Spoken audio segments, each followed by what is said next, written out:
Let's be honest. How many times have you opened your banking app, looked at the balance, and thought, wait, where did it all go? You didn't buy a yacht.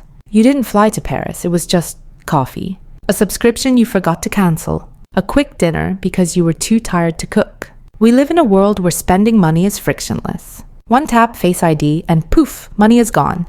We don't feel it leave our hands. But what if the secret to saving money isn't a smarter app? What if the most advanced technology for your wallet is actually 120 years old? Today, we are going back to basics. Welcome to Kakeibo. Hi, I'm Susan. Welcome to the channel. Here we talk about the psychology of money, not just the math, but the feelings behind it. Recently, I stumbled upon a Japanese concept called Kakeibo. It translates literally to household financial ledger.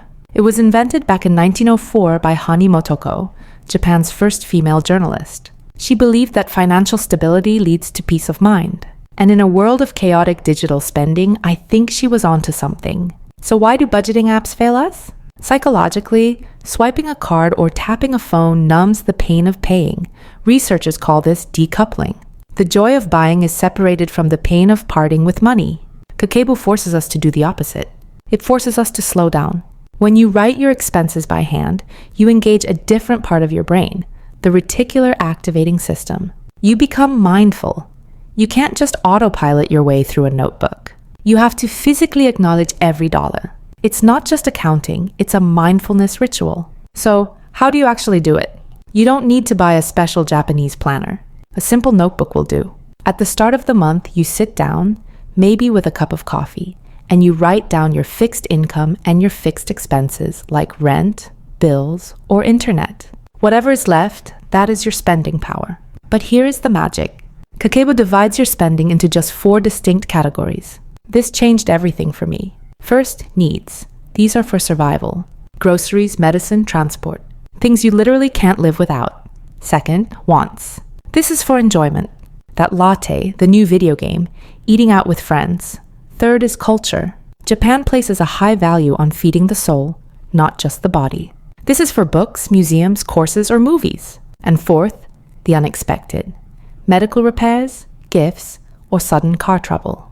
Throughout the month, you record your spending in these boxes. But the point isn't to shame yourself for buying a coffee.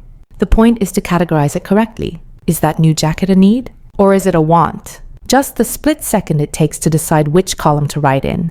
That is where the psychology shifts. That is where you break the impulse. Now, this is the most important part. At the end of the month, you don't just stare at the numbers and feel bad. You ask yourself 4 specific questions. Hani Motoko designed these to help us reflect. 1. How much money do I have? 2. How much would I like to save? 3. How much am I actually spending? And the most powerful one. 4. How can I improve next month?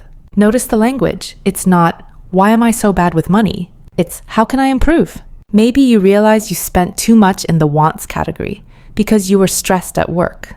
Kakeibo helps you see the trigger, not just the receipt.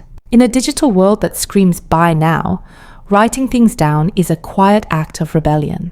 Kakeibo isn't about cutting out all the joy from your life. It's about making sure that when you do spend money on joy, you actually enjoy it without the guilt.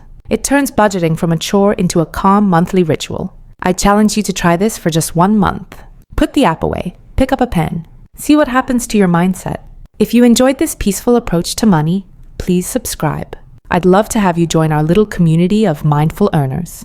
And tell me in the comments, what is one want that you bought recently that was totally worth it? I'd love to know. I'm Susan. Spend mindfully, and I'll see you in the next one.